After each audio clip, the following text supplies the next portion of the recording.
Hello, and welcome to Take Back Time. My name is Penny Zanker, and I'm your host. And on this show, we are dedicated to help you to take back time. I know that sounds crazy, right? And it's impossible to take it back, really, because once we've spent it, it's gone. But we can invest it wisely, which means that we'll save more time and energy and even money later. So that's what this show is dedicated to. And I am so excited today that we have our special guest. And today's topic is going to be around accountability. And sorry, I lost my link. I'm going to have to start that back over. Had it up and now it's gone. There we go. Demir, I don't have your last name. Bentley. There we go. Bentley. It's in the title. All right.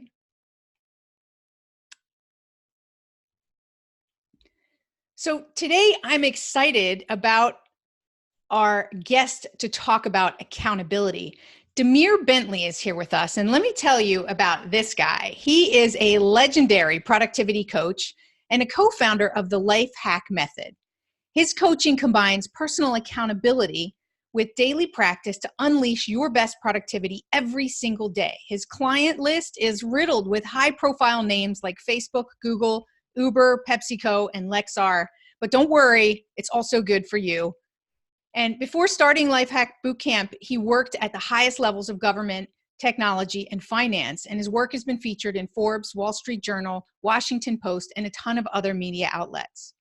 Quick fun fact, Demir and his wife, Carrie, they live completely nomadic lifestyle, living for 3 months at a time in different cities around the world.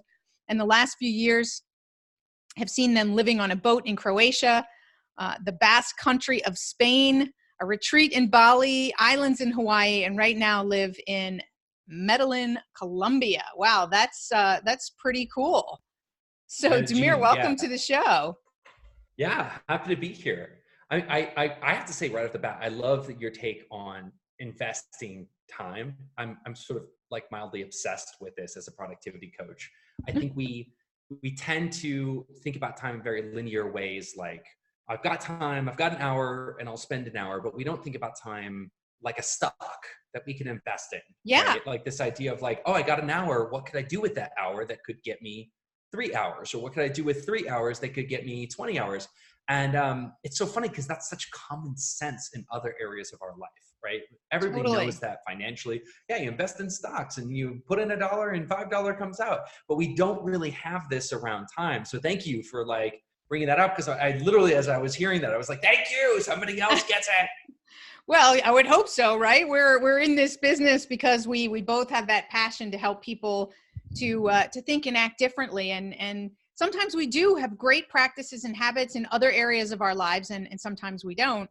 And so when we think about money, I think it is a great comparison, right? Because except for money, we can make more of, and time, when it's gone, it's gone.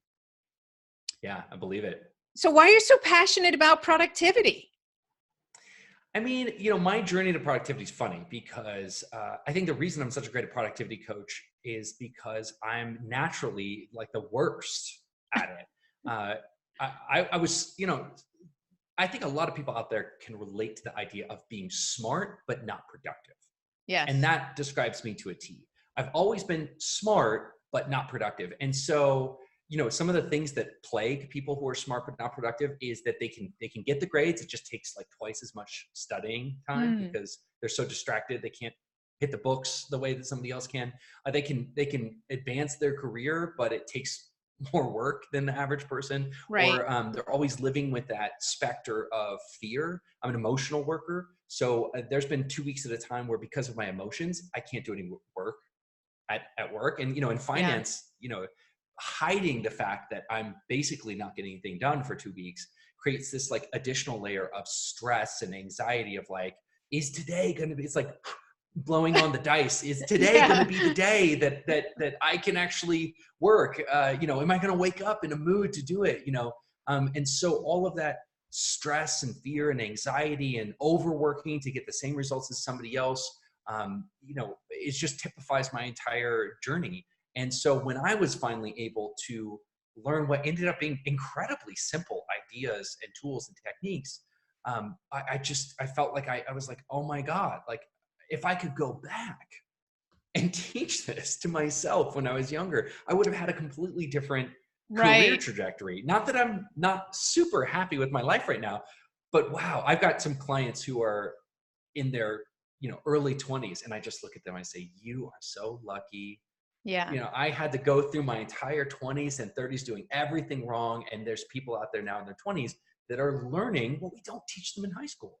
We should We teach time should. management, calendar management, priority management, mental game. We should teach these things to our Crazy. high school students and our college students, but we don't. And because we don't, we all walk out into the buzzsaw of life, because life has this arc where we get more and more responsibilities and we've got less and less resources to deal with them. Right. And so most of my clients that come to me are what I call, they're where the two trains have hit. They're usually between their mid 40s and mid 60s. And, they've got kids, they've got responsibilities, they've got bills, they've lost the passion for work because it's been so hard for so long that they just don't want to do it anymore. And now they're just in a place where they can't stop because everybody's depending on them, but they have no passion. They never really had a workflow that was efficient or leveraged. And they're just in a place where they're like, I want to give up, but I can't. It's stressful, right? I feel stressed Yeah. as you talking about it. It's a difficult place to be. And I think there are so many people out there that are in that space. Yeah. I mean, so the quick version of my story is I was blessed that my body, before my brain said no, my body said no. And I got, a chronic stress-related illness that ended up having 3 surgeries. And my doctor was, I had the rare sort of gift of my doctor saying, you can't do this anymore. You need to stop right now. Right. And for me, being the primary breadwinner, working 80 hours, 90 hours a week in finance, I had to figure something out, and I had to figure something out fast. And it turns out, through a combination of luck, right place, right time, right information, right mentors, I was able to go from working 80 hours a week to 2 hours a week. And it's sort of a funny, sort of quasi-famous story in finance, where I like outsourced my entire job to somebody else. But that sort of ignited this passion of like, wow, I thought I was doing it as good as anybody could do it.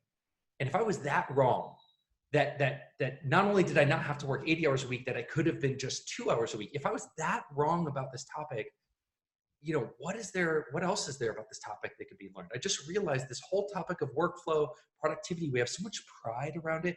I'm doing it as good as anybody can do it. We tend to shut down our learning brain. We don't want anybody to criticize our productivity or our work. We don't want to learn it. Nobody can teach me anything. I'm the expert at what I do. We have to put on that facade.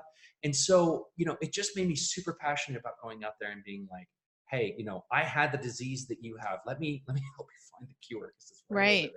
Before you end up in the hospital. Yeah. Right. That's the key. I think you said something that's important is sometimes we don't have anything in our environment that helps us to be creative because it just supports the status quo. Right. And so, a little bit of optimization, right, isn't going to get you from 80 hours to 2 hours. It's just not. It might get you from 80 to, maybe if you're lucky to 60, but it's certainly not going to really be the investment that changes everything, right? That makes that.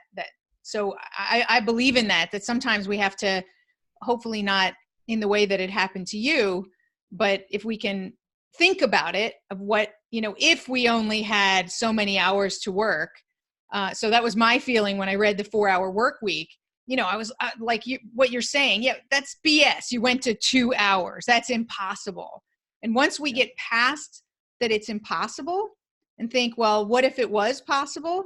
And then we think, well, how would I do it? And really focus on being creative to think about how to do it. We get out of our own way. So that's. Well, I call this the heart attack test, right? So I've met so many of my clients in their mid 50s, and right when their career is hitting its pinnacle, their body and the years of abuse they put on their body start to take their toll, and they end up having like the triple, quadruple, sextuple bypass, whatever it is, right? They have the widowmaker heart attack, and what has happened in that moment is their doctor tells them you can work, but you can work about 4 hours a week, right? And This is somebody who's been working 80, 90 hours a week regularly. And if you had told that person before they had a heart attack, could you manage your business in 4 hours a week? They would say, no way, there's no way I can do it. Can't happen. And once it's a cold, hard reality, it's what happens? A combination of things happens. First, people who haven't asked for help ever in their life are forced to ask for help. People that they should have promoted years ago get a promotion in one day. You're promoted, you're promoted, you're promoted, you're promoted. Just everybody's promoted, right? Right. Clients you should have fired years ago because they're not paying you a lot and they're taking up all of your resources get fired, right? So a lot of change that should have happened over time happens in 1 week, and all of a sudden you're doing it. I've never seen one person who's a client of mine who had that experience happen to them ever have to shut down the doors of their business. They just through a combination of factors, made it all come together. And like you said, it's the catalyst. Yes. You need that catalyst. And hopefully, I try to, as a productivity coach, I say, let me be your heart attack. Like, I don't want you to actually have a heart attack, but let me be that rock in the hard place that forces you to make the adjustments and arrangements and compromises that you've been refusing to make, and see that there is a way to do this. Yeah. Everybody who asks themselves that question, if I had a heart attack, do I believe that somehow, some way, I don't even know how, I could figure it out? Yes. Absolutely. Absolutely. So super powerful. So tell us, we want to talk today about accountability. Yeah. Right. So how important, you said that as a coach, you say, let me be your heart attack. So how important is accountability and having resources, whether it's a coach or something else, resources and ways to hold yourself accountable? Yeah, so it's interesting. When we started this journey in productivity coaching, I just really noticed this huge chasm between results and the people who are getting incredible results. And we see it out there, the US military, pro sports, music conservatories, even when you think about it, and we don't associate this, but groups like 12-step groups that can take somebody from being like a complete drug addict and loser to like becoming a part of society again. This all happens in the context of groups, accountability groups, right? And so we have all of these examples of people truly becoming exceptional human beings and doing things that we thought would be impossible in the context of a group that provides accountability. Yeah. And yet most people have like their life is riddled with stories of failed accountability. Right? I tried this. I joined this person's program. They said there was accountability. It didn't work. I tried to have an accountability buddy myself. It didn't work. I tried to make my wife my accountability buddy. It didn't work. Right? And so what we did at the very beginning is we sort of set out, my wife and I are data hounds. So we set out to do a research project where we went and studied what are the accountability groups that are just absolutely crushing it and creating what we call incredible results, right? Like literally hard to believe results. Right. Versus the accountability groups that are just sort of like run of the mill. And what we found is one simple thing. Accountability is not a silver bullet. I think we use accountability today as if it's like a salt shaker. Like, oh, let's just spread some accountability on it. It'll make it work, right? But the truth is everybody knows they've been part of programs or worked with coaches or had a program that they were part of where the accountability just sort of just fell apart, just melted, right? Right. So our research showed us that about 90%, really it's like 88.7, but I'm rounding it up to 90. About 90% of accountability relationships fail within 2 weeks. And so not only does accountability fail often, it usually fails fast when it fails. Right. So it's like the New Year's resolution effect. Totally. And that didn't actually answer a question. It just created more questions. So now we have two classes of accountability. We have failing and failing fast. And then we have this like incredible accountability that takes people to the highest levels of human performance. Like, so of course the question becomes like, what is that? And that was much harder to untangle. It took us about 2 years of visiting with people and analyzing accountability groups. And what we came up with is actually, I could share it with you right now in 10 minutes. Yes. It's called the 4 layers of accountability. Okay. Right? So what we found, and this is, by the way, when I tell you this, you're just gonna be like, oh, duh, of course. Well, a lot of research brings out the oh, duh, right? Yeah, this is advanced common sense, right? The 4 layers, what we found was that people who achieved truly incredible results that they would never have achieved on their own didn't just have one layer of accountability. They had mutually reinforcing layers, so that if one failed them, then another would catch them. right? It was like safety nets under safety nets. Totally. Right? I always say, for myself and anyone else, you need to have 3 to 4 ways to hold yourself accountable if you're really owning what you want your results to be. So yeah, absolutely. Totally. That makes sense to me. So then what are the 4 layers, right? I mean, the first layer is a bar raiser, right?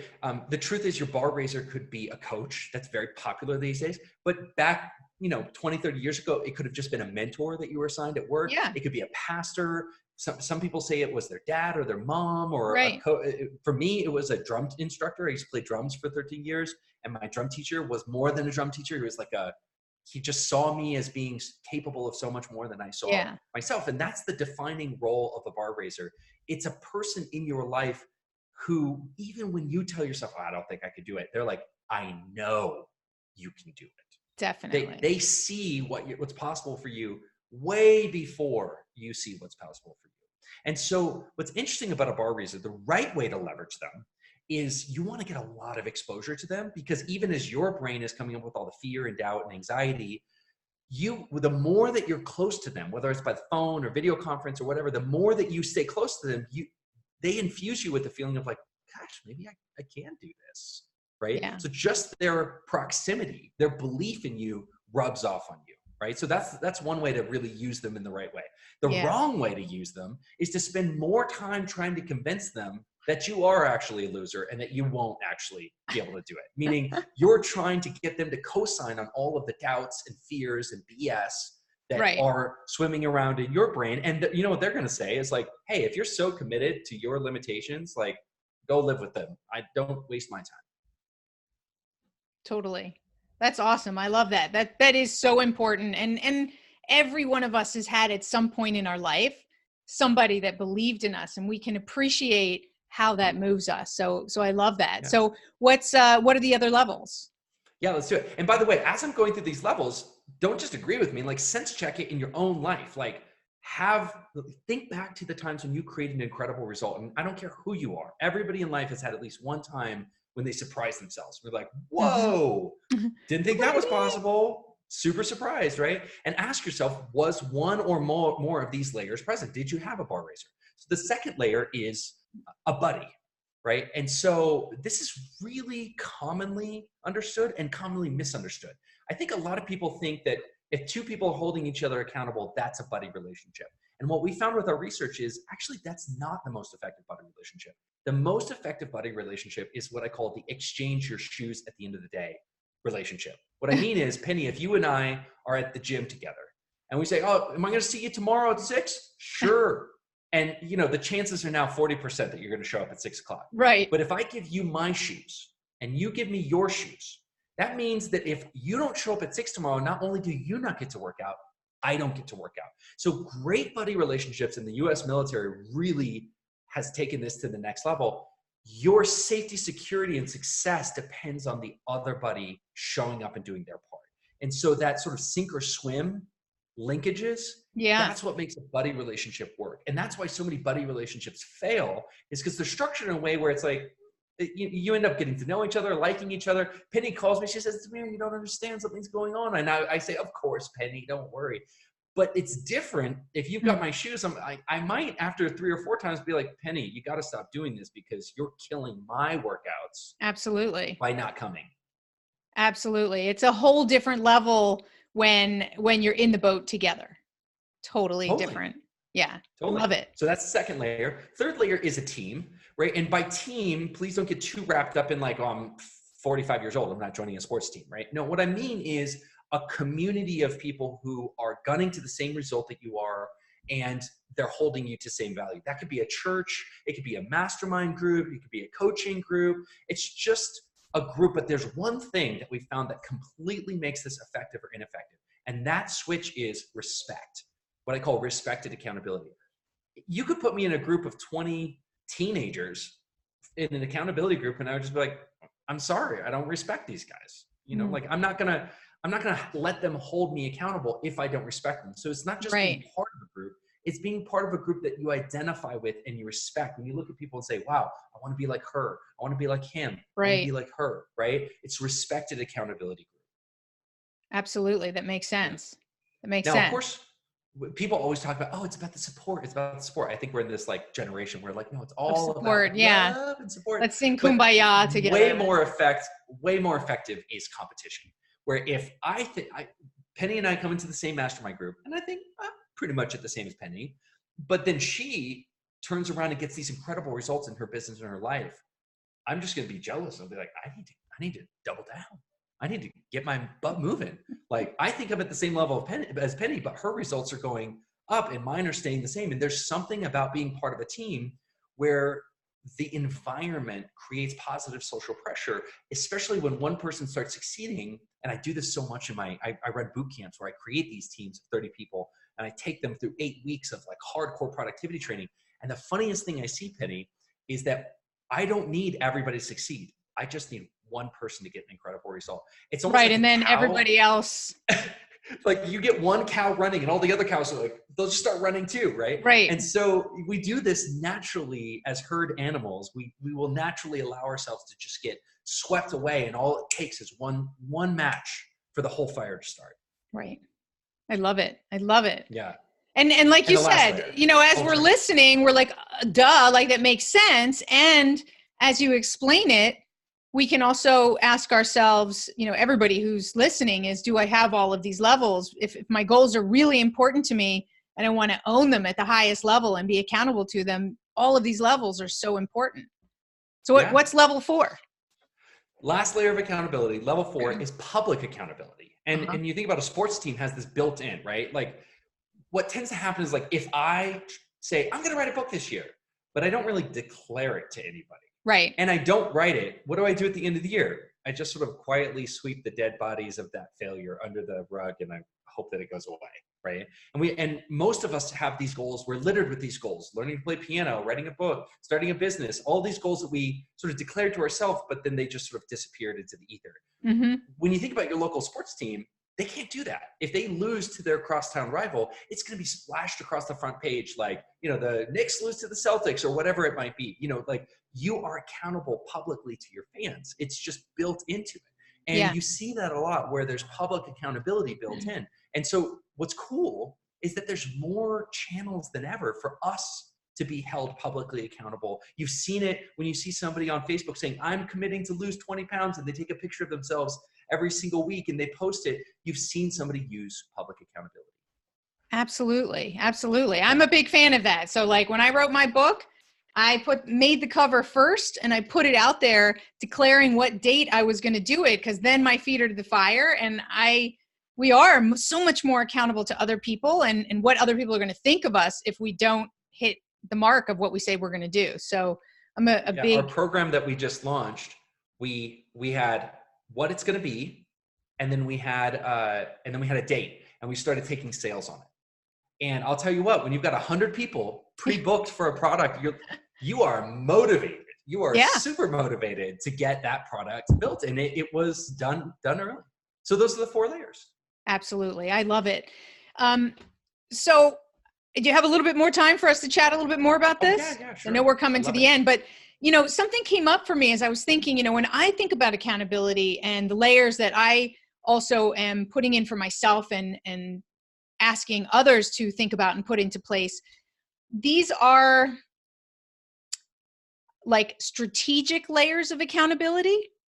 And I believe there's also tactical layers of accountability. So, you know, in the context of, well, what about planning and scheduling and actually get the time blocked in your calendar to work on these things that are most important, or to take a look at your environment and see that you're, you know, making it easier for yourself by setting your environment up for success. What would you say about that distinction that I'm making there? Like, how do you...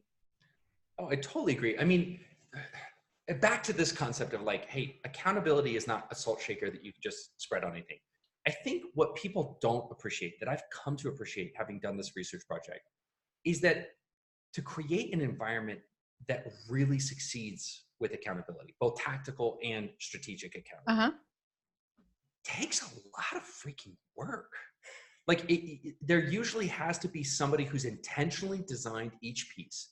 Right. And they're there being paid or otherwise, they're there holding that space of accountability for people, and making sure that each layer is in integrity. And the idea that you're just going to throw that together in a weekend, or you're just going to like, oh, me and my friends are going to do that, it takes a lot more work. I mean, that's why for us, in Lifehack Tribe, we have a membership community where we've actually engineered all 4 levels. And although I fancy that we have great techniques that we teach people and great information, the truth is the real value is that we're paid and incentivized to hold that space of every layer of accountability. We've got coaching layer, we've got a team layer and a buddy layer. And so when we bring in something, I'm going to bring it back to what you were saying. We have monthly pre-planning sessions. So when we bring in a monthly pre-planning session, it's reinforced because your buddy's probably already signed up to go to that session, right?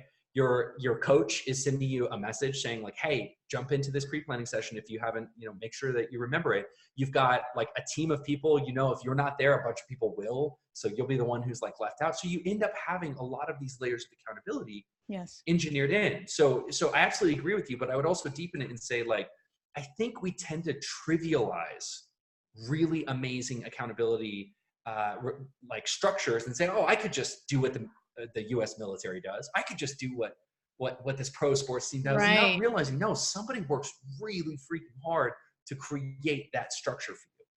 Yeah.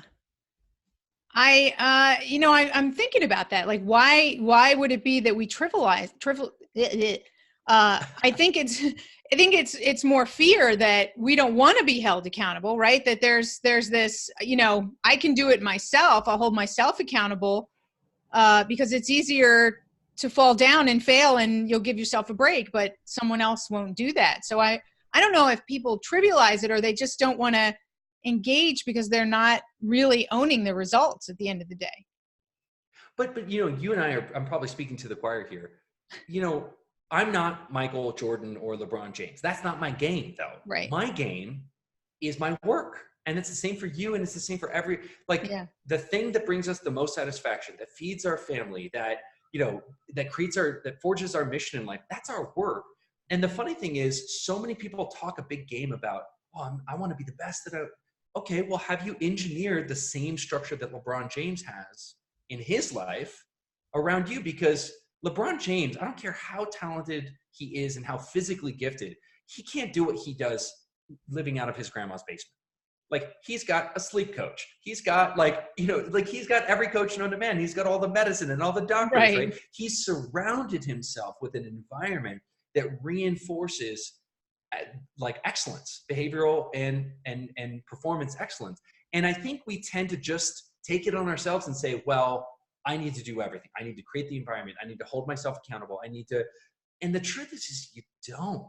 And sort of you can't. You're never going to be able to replicate an environment that a whole pro sports team could replicate to yourself. You have to actually design that around for yourself. And if you do it, yes, you could do it for free. You could do it in a mastermind where you bring your friends together. Just expect that it's going to take a lot of work to sustain and maintain that environment. And I think when we set our expectation that it's worth a lot and it takes a lot to maintain, then we're setting our expectation at the right level to actually use it and value it. Absolutely. Absolutely. It's so powerful. So I think that's a really awesome research, and I really think and believe in those levels of accountability. And accountability is, I always say, a lot of people think of accountability at the end of a process. Like it's more on a, we're going to hold you accountable because you didn't do something you were supposed to do. And I always say accountability starts before you start, right? It's the very first thing that you do, because if you don't put those accountability layers into place, then you might as well, already say you're not committed to the highest level of success that you could reach, because you're going to have challenges along the way. And unless you have those layers, you're just not going to be able to be at your best, because you're going to give yourself too many breaks. So I totally believe that. Before we shut down on today's show, what is something else that you think the listeners need to think about or engage themselves with as they're on their path to productivity and success? I say this again and again. It's work on your work. LeBron James doesn't just play basketball games. He rewatches the tape. He asks himself, how could I have been better? He thinks about minute details like his dribbling technique, and no improvement is too small. He's looking at everything as a whole. And we just don't bring that attitude of excellence to our workflow. We think, I'm just an accountant. Oh, I'm just like a doctor. Oh, it doesn't matter. Or why should I do that? Oh, it's all this extra work. But the benefit is you get to live in this beautiful, glorious way where everything in your environment supports you, so that you just have to do the things you love doing and you're good at doing them. Newsflash, when you're really good at doing something, you love doing it. And so for a lot of people who've lost passion in their work, I'll say, like, in a weird way, we're trying to get the passion back by just pumping that more and more and more. How do I get more passionate about this job? And I always say, like, actually, ironically, get better at the job, because we naturally develop passion for things that we're just really damn good at. Get better and get creative. I think sometimes when it's just the same and we're just, the same. So yeah, better by being more creative. And if you don't challenge yourself to the next level, we kind of lose. I think that part of why we love what we do is there's a sense of pride in it, right? Because of the results that we're creating. And then you kind of, like we always do, we hit a plateau. Like, okay, I've been there and I've been here for a long time. And, so it's allowing yourself to feel that pride and that creativity and the grit that it takes to get to the next level. It's in the process. It's not in the receiving, right? Of totally getting there. That makes the difference. So totally one last question, and then I'll let you tell people where they can get to know you more and find out where to find your boot camp. What's your definition of productivity and why? Yeah, I mean, I really couldn't give a flying what about productivity. I mean, and people are surprised to hear me say that because I'm a productivity coach. It just happens to be the single best way to create the life that you want to live. Like waking up, setting your attitude, like opening your laptop, crushing it, closing it, going back to being a human being. I mean, I'm not here to tell anybody that that's inherently cool. It's not. It's sort of inherently boring. It just happens to create a very cool result. And so my definition of productivity is usually focused on the result. What's the lifestyle that you want to live? So we call ourselves Life Hack Method. We have the Life Hack Tribe and Life Hack Boot Camp. And the reason we call it Life Hack is because at the end of the day, nobody wakes up and says, let me just be more productive so I could be more productive. Like, said no one ever. Right. People wake up and they say, I want to spend more time with my kids and have a better relationship with my son. I want to have a better relationship with my wife. I want to contribute more to society. Like I want to make more money so I can have more financial security from, like, there's amazing results that we want to create. And this boring thing that we call productivity, which I will totally freely admit is boring. That's what kept me away from it for so many years, is the thing that can really unlock that lifestyle that you're going for. So that's how I think about productivity. Really, I think about lifestyle way more than I think about productivity. Absolutely. It's a means to an end, right? Totally. So where can people find out more information about your Life Hack Bootcamp and the other types of products and services that you offer?